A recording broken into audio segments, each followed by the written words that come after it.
Hello students, welcome back to the class. Today we are going to discuss about the next topic of your third unit, that is the epitopes and receptors on the immunoglobulin molecule. Okay, immunoglobulin molecule के ऊपर कौन कौन से epitopes present होते हैं या फिर receptors क्या है, इम्यूनोग्लोबुलिन के रिसेप्टर्स कौन से है, ठीक है, इन सब के बारे में हम यहाँ पर डिस्कस करेंगे. So first of all epitopes के बारे में हमने ऑलरेडी डिस्कस कर ही लिया है. हेप्टेन्स, एडजुवेंट्स, एपिटोप्स सबके बारे में हमने डिस्कस किया था, याद है आपको? अगर याद नहीं है तो आगे का लेक्चर एक बार फिर से देख लेना, ठीक है. सो एपिटोप्स क्या है? There are the region of the antigen that is recognized by the immunoglobulin receptors or the receptors present on the immune cells. Okay, immunoglobulin के द्वारा जो भी एंटीजन का पोर्शन रिकॉग्नाइज होता है वो, या फिर इम्यून सेल्स के ऊपर जो भी रिसेप्टर्स प्रेजेंट है, यानी कि T cell receptor, B cell receptor, उसके द्वारा जो भी एंटीजन का पोर्शन रिकॉग्नाइज होता है उसे क्या कहते हैं? Epitopes.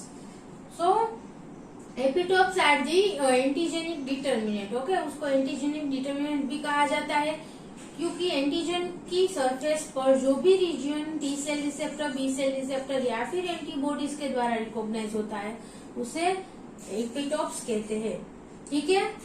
Now epitopes B cell receptor, T cell receptor दोनों के लिए ही अलग अलग हो सकते हैं, ठीक है. एक ही एंटीजन के ऊपर बी सेल के लिए रिसेप्टर जो है वो टी सेल का रिसेप्टर, दोनों के द्वारा जो भी एपिटोप रिकॉग्नाइज होता है वो भी अलग अलग हो सकता है, ठीक है. ऐसा जरूरी नहीं है कि एक ही एपिटोप के अगेंस्ट में बी सेल का भी एक्टिवेशन हो और टी सेल का भी एक्टिवेशन हो.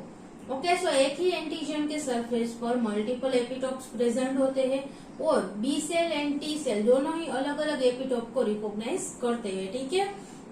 जो बी सेल है वो एंटीजन के सरफेस पर के ही एपिटोप को रिकॉग्नाइज कर पाते हैं क्योंकि उसमें कुछ भी प्रोसेसिंग प्रेजेंटेशन जैसा नहीं होता. सोल्यूबल एंटीजन को डायरेक्टली ही बी सेल रिसेप्टर के द्वारा रिकॉग्नाइज किया जाता है.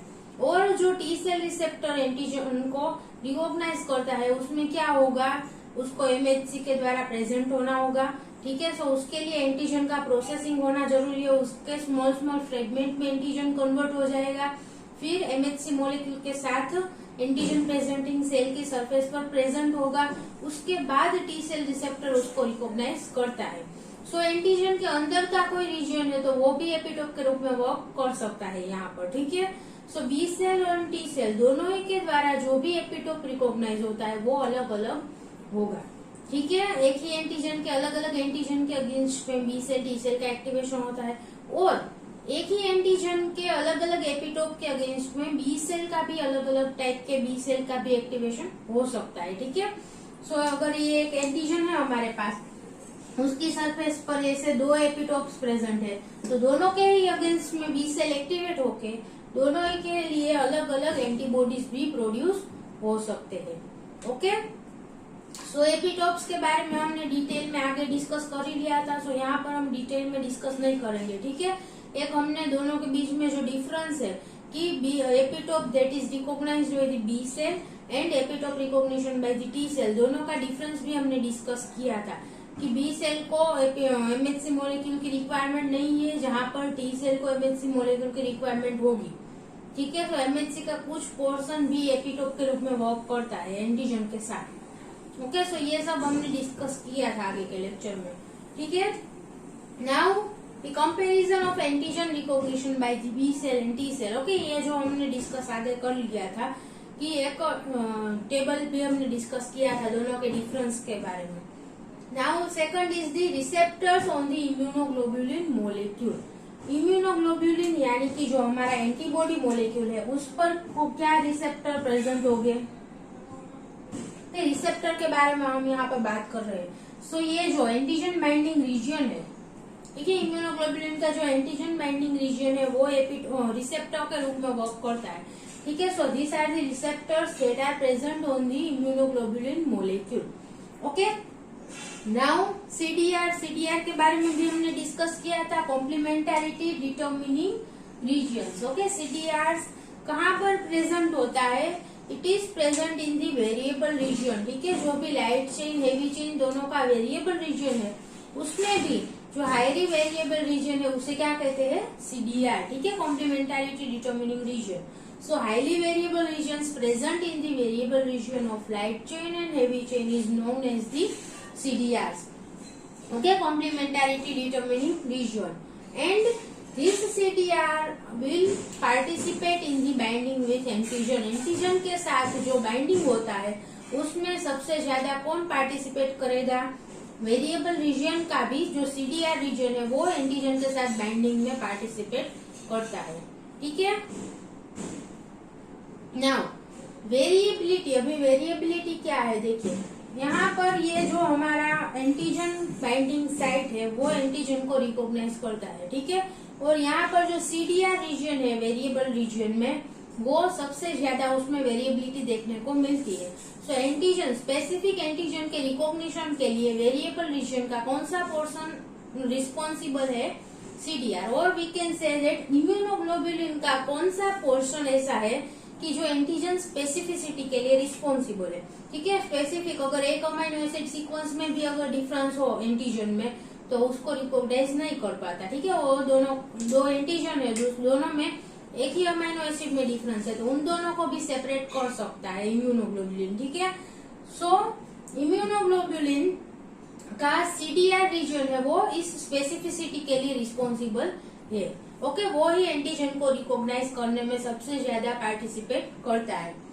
नाउ दिस वेरिएबिलिटी, वेरिएबिलिटी का मीनिंग क्या है कि यहाँ पर कितना वेरिएशन देखने को मिलता है. ठीक है. वेरिएबल रीजन में कितनी वेरिएबिलिटी है और कितना वेरिएशन दिखने को मिलता है उसे क्या कहते हैं, वेरिएबिलिटी.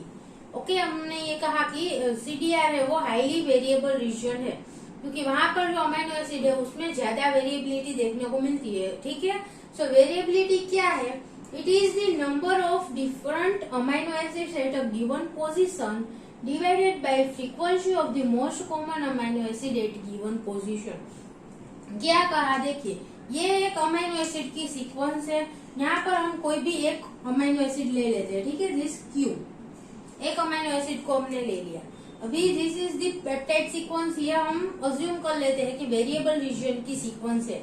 सो यहाँ पर ये Q अमाइनो एसिड है, उसकी पोजीशन पर कितनी वेरिएबिलिटी देखने को मिलती है, इसके लिए ये फॉर्मूला देखते हैं. ठीक है. सो यहाँ पर इस जगह पर यानी कि हम अगर काउंट करें 1 2 3 4 5 6, ओके, 6 पोजीशन पर अमाइनो एसिड में क्या वेरिएबिलिटी है वो हम काउंट कर रहे हैं अभी. ठीक है. So it is the number of different amino acids at a given position. ठीक है. हमने बहुत सारे इम्यूनोग्लोबुलिन का स्ट्रक्चर आइडेंटिफाई करना पड़ेगा वेरिएबिलिटी फाइंड करने के लिए. सो ऐसे ही बहुत सारे सिमिलर. ठीक है. यहाँ पर सीक्वेंसिंग की प्रोसेस के थ्रू बहुत सारे अमाइनो एसिड की और बहुत सारे ऐसे इम्यूनोग्लोबुलिन की सीक्वेंस पहले तो आइडेंटिफाई करनी पड़ेगी. ठीक है. सो सबकी सीक्वेंस यहाँ पर हमने आइडेंटिफाई कर ली है ऐसा. ओके. यहाँ पर 4 अमाइनो एसिड अभी हम लेते हैं, 4 इम्यूनोग्लोबुलिन को हम यहाँ पर लिखेंगे. ठीक है. सो बाकी की सारी सीक्वेंस सेम ले लेते हैं अभी.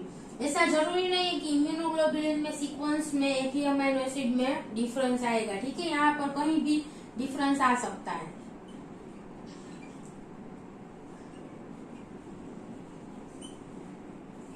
ओके. सो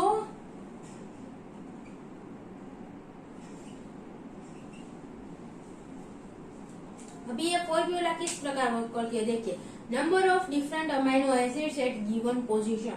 ये हमने 4 अलग अलग एंटीबॉडीज की अमाइनो एसिड सीक्वेंस यहाँ पर लिखी है. ठीक है. वेरिएबल रीजन की अमाइनो एसिड सीक्वेंस है.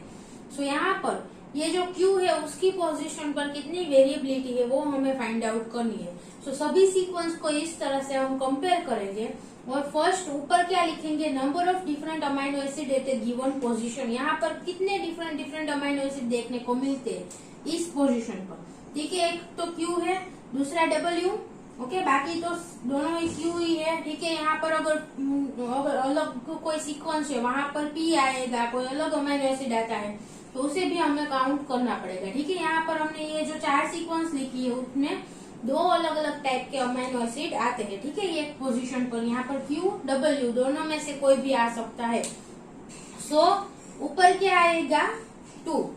ओके. ऊपर आएगा 2 कि number of different amino acid eight a given position, कितने अलग अलग टाइप के अमाइनो एसिड उस पोजीशन पर प्रेजेंट हो सकते हैं। ठीक है। And second, frequency of the most common amino acid at the given position, यानी कि ये जो पोजीशन है यहाँ पर जो सबसे कॉमन अमाइनो एसिड है, ठीक है, यहाँ पर 4 है, उसमें से 3 में तो क्यू भी प्रेजेंट है, तो सबसे कॉमन अमाइनो एसिड कौन सा हुआ, क्यू। ठीक है। So frequency of most common amino acid at the given position, यानी कि कितनी पोजीशन में क्यू अमाइनो एसिड प्रेजेंट है। देखिए कितने नंबर्स है, तो यहाँ पर 3 क्यू है, 3 सीक्वेंस में क्यू प्रेजेंट है, तो फ्रीक्वेंसी कितनी हुई क्यू की, 3। ओके, समझ में आया। यहाँ पर हमने सिर्फ 4 ही सीक्वेंस लिखी है, बट एक्चुअल में अगर हमें वेरिएबिलिटी फाइंड आउट करनी है तो बहुत सारे इम्यूनोग्लोबुलिन्स की सीक्वेंस हमें आइडेंटिफाई करनी होगी और उन सबको कंपेयर करके हम वेरिएबिलिटी फाइंड आउट कर सकते हैं। ठीक है।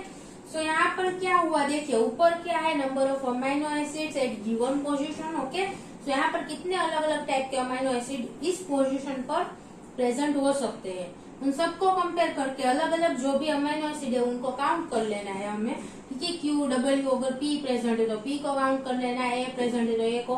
ठीक है, इस प्रकार जितने भी अलग अलग टाइप के अमाइनो एसिड्स है उनको काउंट करके ऊपर लिखना है, और नीचे क्या है, frequency of most common amino acid at the given position. तो सबसे ज्यादा जो अमाइनो एसिड इस पोजीशन पर प्रेजेंट है उनके नंबर काउंट कर लेने हैं कि कितनी इम्यूनोग्लोबुलिन सीक्वेंस में ही क्यू अमाइनो एसिड प्रेजेंट है। ये मोस्ट कॉमन है क्यू, तो वो कितनी इम्यूनोग्लोबुलिन सीक्वेंस में प्रेजेंट है उसको काउंट करके यहाँ पर नीचे उसका नंबर लिखना है। ठीक है, इसमें से जो हमें रिजल्ट मिलेगा वो क्या है, variability. Okay, so we can say that this is the variability at the position of the 6 number. Okay, 6 number position पर इतनी वेरिएबिलिटी है। Okay, so this is the formula for the variability of amino acid at particular given position. So variability find out करने का क्या meaning है यहाँ पर कि हम जो सारे के सारे वेरिएबल रीजन है उन सब की वेरिएबिलिटी अगर फाइंड आउट करें तो उसमें से हाईली वेरिएबल रीजन हम अलग कर सकते हैं। Okay, by considering this variability, अलग अलग पोजीशन पर क्या क्या वेरिएबिलिटी है उन सबको कंपेयर करके हम CDRs फाइंड आउट कर सकते हैं कि ये जो वेरिएबल डोमेन है उसमें CDR कहाँ पर प्रेजेंट है। Okay, next, complementarity determining regions bind with the antigen. Okay, immunoglobulin का जो CDR पोर्शन है वही एंटीजन के साथ बाइंड करता है maximum. Okay, so this is determined by the extra crystallography of antigen antibody complex. ठीक है, बहुत सारे एंटीजन एंटीबॉडी कॉम्प्लेक्स की एक्स्ट्रा क्रिस्टलोग्राफी हुई, उनका स्ट्रक्चर आइडेंटिफाई हुआ। ओके, कि किस प्रकार एंटीजन के साथ एंटीबॉडी बाइंड करता है उसको जानने के लिए एक्स्ट्रा क्रिस्टलोग्राफी की गई। बहुत सारे ऐसे एंटीजन एंटीबॉडी कॉम्प्लेक्सेस अलग अलग है, उनकी स्टडीज की गई। उसके बेसिस पर क्या पता चलता है कि जो CDR है वो ही एंटीजन के साथ बाइंड करता है maximum. Okay, so maximum binding of antigen is done with the CDR region. Okay, CDR region के साथ ही मैक्सिमम एंटीजन का बाइंडिंग होता है। सेवरल CDRs में make contact with the antigen. अभी यहाँ पर जो वेरिएबल रीजन है उसमें मल्टीपल CDRs भी प्रेजेंट हो सकते हैं, वो हमने डिस्कस किया ही था कि ये जो लाइट चेन है उसमें ये वेरिएबल डोमेन है, तो इसमें 3-4 CDRs भी प्रेजेंट होते हैं। ठीक है, इस प्रकार हमने ड्रॉ भी किया था लास्ट लेक्चर में, आगे के लेक्चर्स में। So the one sequence can contain the more than 1 CDRs। Okay, और एक एंटीजन के साथ बहुत सारे CDR बाइंड कर सकते हैं। A number of complexes have been observed with 6 CDRs making contact to the antigen. Okay, यहाँ पर बहुत सारे एंटीजन एंटीबॉडी कॉम्प्लेक्सेस की स्टडी हुई है, तो उसमें से बहुत सारे ऐसे कॉम्प्लेक्सेस थे जिसमें मैक्सिमम 6 CDR पार्टिसिपेट कर रहे थे। ठीक है, ओवरऑल 6 CDR मेनली बाइंड करते हैं एंटीजन के साथ। उसमें से 3 है वो हेवी चेन के CDR रीजन हो गए और 3 लाइट चेन के हेवी CDR रीजन हो गए। ठीक है, 6 CDR यहाँ पर है। सो 3 are of this okay VH domain and 3 CDRs of the VL domain. Okay, and this total 6 CDR will participate and will contact with the antigen for the binding to it. Okay. Now more residues in the heavy chain CDR contact with the antigen than the light chain CDR. Heavy chain का जो CDR reason है उसमें से ज्यादा amino acid molecules participate करते हैं antigen binding के साथ. ठीक है, एंटीजन बाइंडिंग के लिए हेवी चेन के सीडीआर ज्यादा पार्टिसिपेट करते हैं compare to the light chain CDR. So we can say that VH domain contribute more to the antigen binding than the VL domain. Okay, क्योंकि वीएच डोमेन का जो CDR reason है वो ज्यादा पार्टिसिपेट करता है, इसीलिए वीएच डोमेन ज्यादा कंट्रीब्यूट करता है एंटीजन बाइंडिंग में. ओके, वीएल डोमेन से. So the CDRs are also called as the idiotype. One more thing, it is known as the idiotype. Idiotype के बारे में भी हमने आगे डिस्कस कर लिया था कि इम्यूनोग्लोबुलिन के वेरिएबल रीजन में जो भी एपिटोप्स प्रेजेंट है उसे इडियोटाइप कहते हैं. ठीक है, पर्टिकुलर एपिटोप जो वेरिएबल रीजन में प्रेजेंट है उसे इडियोटाइप कहा जाता है. फॉर एग्जाम्पल यहाँ पर जो सीडीआर रीजन है वो पर्टिकुलर एंटीबॉडी में अलग अलग होगा. ठीक है, एक एंटीजन के लिए अलग अलग एंटीजन के लिए जो भी एंटीबॉडीज प्रेजेंट है तो उन सब एंटीबॉडीज में ज्यादा वेरिएशन कहाँ पर होगा, सीडीआर रीजन में. ठीक है, अगर कोई हम एक ए एंटीजन के अगेंस्ट एंटीबॉडी ले ले, बी एंटीजन के अगेंस्ट एंटीबॉडी ले ले, तो उन दोनों में ये एंटीबॉडी जो है उन दोनों की सीक्वेंस में कहाँ पर डिफरेंस ज्यादा होगा, सीडीआर रीजन में. Okay, so CDR regions are also known as the idiotypes. कि कौन से टाइप का एंटीबॉडी है उसको रिकॉग्नाइज करने में सीडीआर रीजन पार्टिसिपेट करता है, और सीडीआर को हम एपिटोप के रूप में ले सकते हैं. ठीक है, for identification of that particular antibody. According to the immune network theory, adaptive immune system is regulated by interaction between the idiotype. Okay, यहाँ पर एक थियरी है immune network theory. Means immune system के जो सारे के सारे टाइप्स है, ठीक है, adaptive immune system, इनेट immune system, और इन सब को बीच में क्या नेटवर्क है उसके लिए ये थियरी है. ठीक है, इम्यून सिस्टम के सारे कंपोनेंट्स के बीच में क्या नेटवर्क है, किस प्रकार का नेटवर्क होता है उसके लिए की ये थियरी है. उसमें क्या कहा गया है कि adaptive immune system is regulated. Adaptive immune system यानी कि जो हमारे इम्यून सेल्स के द्वारा और जो टी सेल बी सेल के द्वारा मेनली जो इम्यून रिस्पॉन्स दिया जाता है, ठीक है, वो एडेप्टिव इम्यून सिस्टम में आएगा. So adaptive immune system is regulated by interaction between the idiotypes. Okay, अलग अलग टाइप के एंटीबॉडीज के बीच में इंटरेक्शन की वजह से ही एडेप्टिव इम्यून सिस्टम है वो रेगुलेट होती है.